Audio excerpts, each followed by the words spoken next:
Assalamualaikum warahmatullahi wabarakatuh. Para sahabat yang dirahmati Allah, kita lanjutkan pembelajaran kita sukses, husnul khotimah dan surga. Kali ini kita akan membahas tentang peningkatan kualitas sholat khusyuk.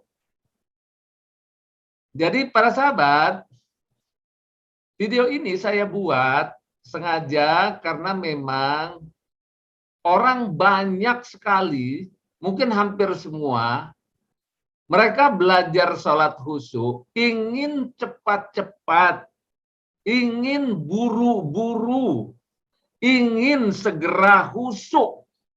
Kalau bisa 1 jam, 2 jam dengerin ceramah, pulang langsung khusyuk. Ya paling enggak 1-2 hari langsung khusyuk. Seminggu langsung khusyuk seperti Nabi. Nah, itu rata-rata seperti itu para sahabat. Tapi khususnya orang-orang yang sudah berumur. Orang-orang yang sudah berumur hampir semua itu seperti orang yang terdesak. Ketakutan. Dia ingin sholatnya khusyuk, ingin segera khusyuk, ingin buru-buru khusyuk. Dan ingin khusyuk yang benar seperti sholat khusyuknya Rasulullah. Nah ini rata-rata seperti ini para sahabat. Nah melihat keadaan seperti ini saya sangat prihatin. Ya sangat prihatin karena memang kita ingin sekali sholat yang khusyuk karena kebanyakan sudah mencari sholat khusyuk yang kemari. Kadang-kadang ada yang sudah punya 10 buku. Yang ini khusyuk model ini, yang khusyuk model ini. Kadang-kadang dia mencari kemana-mana sholat khusyuk itu. Dan di menjelang usia senja, nggak dapat juga khusyukan, tidak dirasakan juga. Jadi dia merasa terdesak, usia udah tinggal segini. Saya ingin segera khusyuk. Nah ini problem besar para sahabat. Ya problem besarnya itu. Nah karena itu saya ingin memberikan gambaran secara utuh bahwa sholat khusyuk memang meniru sholat khusyuk Rasulullah itu harus dengan adanya 3T. Yaitu tumak ninah, tafakur, tadabbur. Itu memang harus seperti itu. Karena ini sudah direkomendasikan oleh Majelis Ulama Indonesia. Nah tetapi para sahabat, dalam pelaksanaannya, sholat khusyuk metode 3T itu dia bertahap. Bertahap, perlahan-lahan, dari waktu ke waktu, meningkat kualitas kehusuannya, dipelajari, didalami, dilatih, terus dilatih. Itu jangka waktunya sampai akhir hayat para sahabat. Nah itu juga dialami oleh para ulama, dialami oleh para ustadz. Para ulama, para ustadz juga tidak bisa serta-merta. Ya, khusyukan sholat tidak bisa serta-merta. Nah, yang bisa serta-merta itu hanya orang-orang yang khusyuknya instan. Ya, khusyuknya instan itu dalam keadaan tertentu dia tahu-taunya tiba-tiba khusyuk. Nah, sebentar lagi hilang khusyuknya. Karena satu sebab kemudian khusyuk. Sebabnya hilang, khusyuknya hilang juga. Nah, ini instan. Datangnya cepat, perginya cepat. Ini instan namanya. Nah, jadi Pak sahabat, karena itu kita harus memahami secara utuh bahwa di dalam sholat itu, kehusuan itu ada memang tingkatan-tingkatan secara bertahap. Atau kita juga sebut meningkat secara bertahap, ya, meningkat secara bertahap sampai akhir hayat.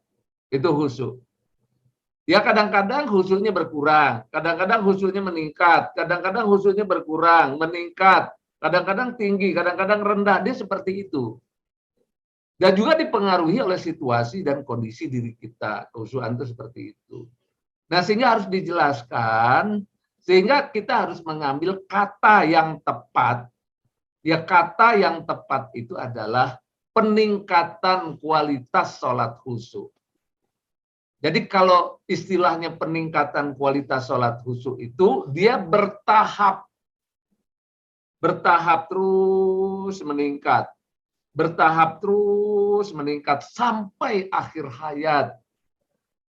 Nah, inilah yang dicontohkan oleh Rasulullah SAW. Jadi dia terukur. Dia terukur, yaitu dengan tumak ninah tafakur tadabur, dan terukur juga jangka waktunya sampai akhir hayat, dan dia bersifat meningkat. Terus lebih baik, lebih baik, lebih baik, lebih baik, bertahap sampai akhir hayat. Juga turun dan naik. Ya, nah ini para sahabat, kita menyebutnya peningkatan kualitas sholat. Nah, mari kita saksikan slide berikut ini. Nah, ini para sahabat, ya, judulnya adalah peningkatan kualitas salat. Ya, para sahabat, kita lihat ini peningkatan kualitas sholat, ya, sehingga sholat itu waktu demi waktu, ya, masa demi masa, tahun demi tahun terus meningkat. Ya, terus meningkat. Jangan dia biarkan berhenti. Ya, jangan dibiarkan berhenti. Jadi, terus selama hidup meningkat. Dari tahun ke tahun, dari bulan ke bulan. Nah, karena itu, dari awal kita sholat, nah tentunya memang kualitasnya rendah. Bahkan menurut Al-Quran, ya, kualitas rendah ini bahkan menurut Al-Quran dia tidak berpahala. Ya, tidak berpahala. Yaitu apa itu? Yaitu sholatnya tidak khusyuk. Nah, sholat yang tidak khusyuk ini yang seperti apa? Nah, yang disebut dengan sholat mabuk. Ya, Al-Quran surat 4 ayat 43. Sholat munafik. Quran surat 4 ayat 142, sholat celaka, Quran 107 ayat 4 dan 5. Nah, ini definisinya dan penjelasannya sudah ada di YouTube terdahulu. Nah, walaupun sholat tidak khusyuk, yang mabok, sholat munafik atau sholat celaka, terus lakukan saja.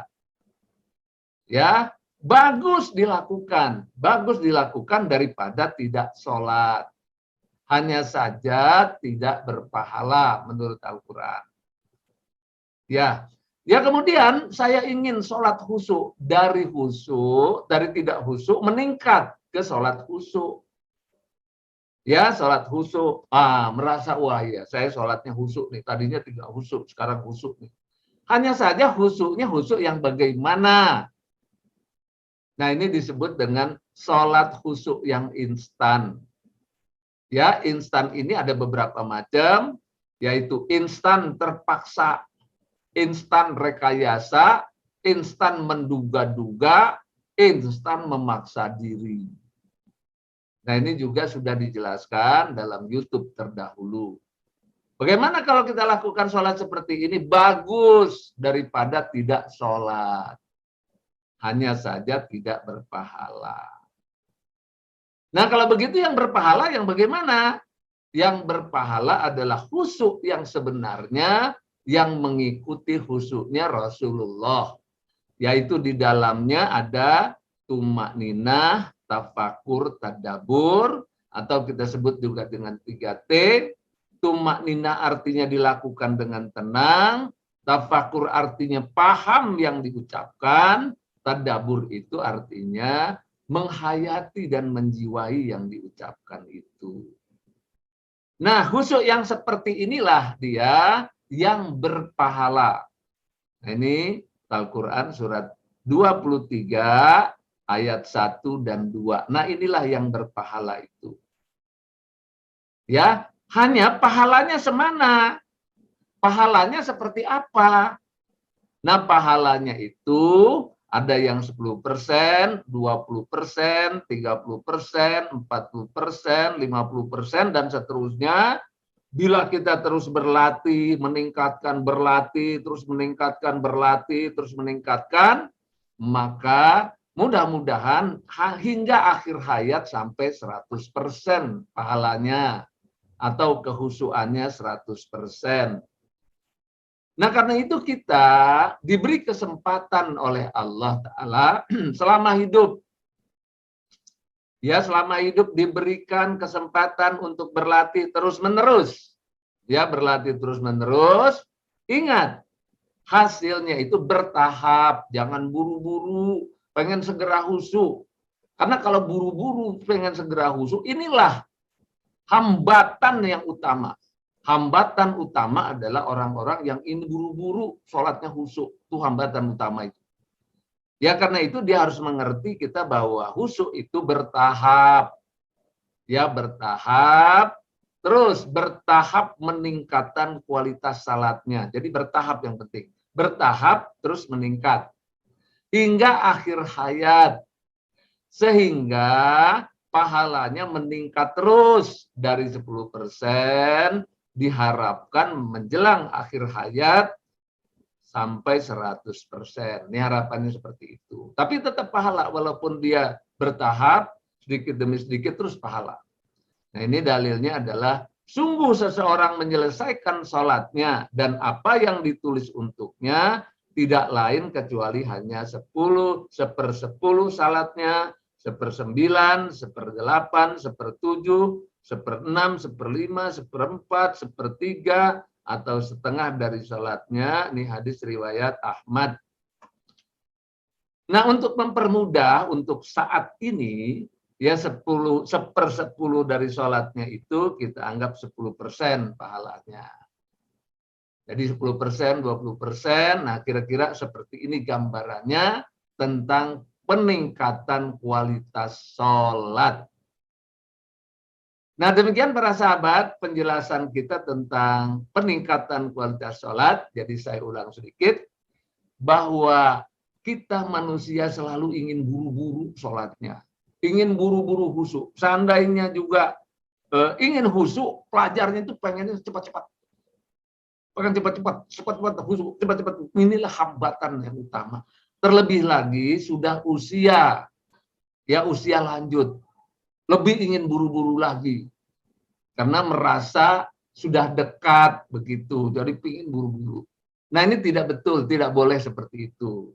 Nah, biarlah Allah Ta'ala, memang keadaan kita seperti ini, kita belajar, berlatih dengan tenang, bertahap, nerima semua keadaan, dapat 10% sudah syukur, 20% sudah syukur. Nah, itulah yang harus kita lakukan. Justru kita telah memulai dengan kehusuan yang benar, kehusuan sesuai dengan kehusuan Nabi. Kita syukuri dulu. Bersyukur dulu kita, ya Allah, saya bersyukur padamu sudah mendapatkan pelajaran sholat khusyuk seperti ini. Nah, saya akan berlatih terus sampai akhir hayat. Sedapatnya seperti apa saya serahkan padamu, ya Allah.